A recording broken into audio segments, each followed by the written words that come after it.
Chapter 4 of Forgotten Treasure. The boys wandered around the museum, waiting for the evening crowd to thin out. When there was no one in sight, they stepped over to the rug in the front hall. "I don't think this is such a good idea," said Brian. "If we're caught, they'll think we're the ones who stole the diary." But Jody didn't listen. He pulled back the rug. Underneath were blue and white tiles with pictures of sailing ships painted on them. "Wow, look at these," Jody cried. The tiles were very old. The pictures on each one were painted by hand. "Captain Bracken probably had these made to order when he built this house," Jody thought out loud. One of the tiles right under the model ship showed an old covered well next to a large stone house. Jody looked puzzled. "This one seems out of place," he said. "It's the only tile that doesn't have a ship on it." "Maybe this is where we're supposed to dig," said Brian. "I don't know. We'd have to destroy the floor," said Jody. "I don't want to damage the museum. What if we're wrong and there's no treasure? We'd be as bad as the thieves." "We could just tell Mrs. Jenkins and let her decide what to do," suggested Brian.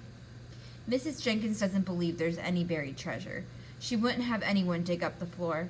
No, we have to solve this ourselves." Jody was silent in thought for a moment. Then he recited the next 4 lines of the poem. "And all is well, and all is fine, so goes the tale, so says the rhyme." Brian was impatient. "We know where the treasure is. We don't need that poem anymore." But Jody wasn't convinced. "There's a well on the tile and the word well in the poem." "Right," said Brian. "That means the treasure is buried under the tiles with the well." Maybe not," said Jody. "Think about the last 4 lines of the poem. I sail too far, till once returned, find peace in shades where fires burn." But Brian wasn't paying attention. He tapped against the tiles. "We'll need some heavy-duty tools to break through these suckers." Jody was still trying to figure out the last 4 lines when Brian tapped him on the shoulder. "Look," he said, "Mrs. Jenkins is coming down to close up. We'd better go before we get caught. We'll come back later, with tools." Jody fixed the rug and followed Brian out the door. The sun was setting and it was beginning to get dark. Since their bikes didn't have lights, the boys decided to walk home. Besides, if the thieves were around, they might recognize them on their bikes. They took a shortcut that went through the woods. "So what now, Sherlock?" asked Brian. Before Jody could reply, he heard a twig snap behind them. Both boys stopped and turned, but they didn't see anything. "A little tense, are we?" said Brian with a nervous laugh. They both started walking faster. "It was probably just a squirrel headed to bed," said Jody hopefully. "You know how to catch a squirrel?" asked Brian. "No," Jody said. "Climb up a tree and act like a nut." Jody smiled. The joke broke the tension. They continued on their way. Then they heard footsteps behind them. "Run!" Jody yelled. The 2 boys sprinted down the path. The footsteps behind them quickened. Jody heard huffing and puffing. Brian glanced back over his shoulder to see who was chasing them. He crashed right into a tree and slid to the ground. Jody pulled his friend to his feet just as a man and a woman came into sight. Jody knew they must have been the divers they'd seen earlier. "Come on, Brian," Jody urged. Brian looked dazed. He put his hand to his face. Blood was dripping from his nose. "Hurry," Jody pleaded. The couple was coming closer. Jody dragged Brian along. They took a sharp left and hid behind a tree.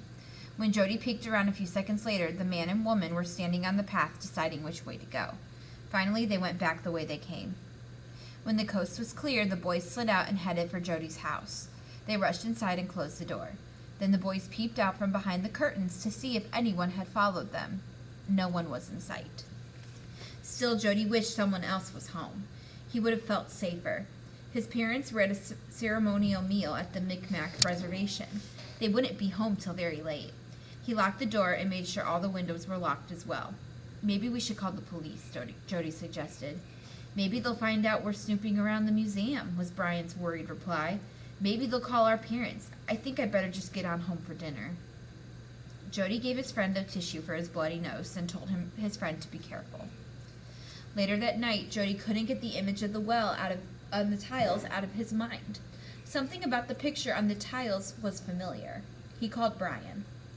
"I think I know where the treasure is buried," Jody said into the phone with excitement. "Yeah, we both know. It's under the floor of the museum," Brian sighed.